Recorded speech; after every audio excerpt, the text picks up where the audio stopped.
సభకు నమస్కారం.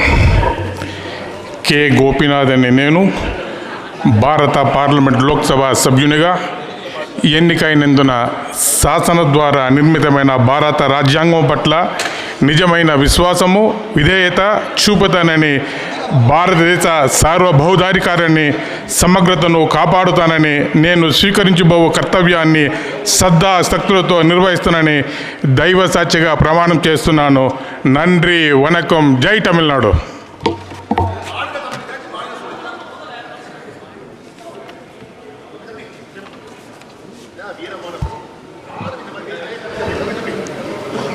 श्री मणि ए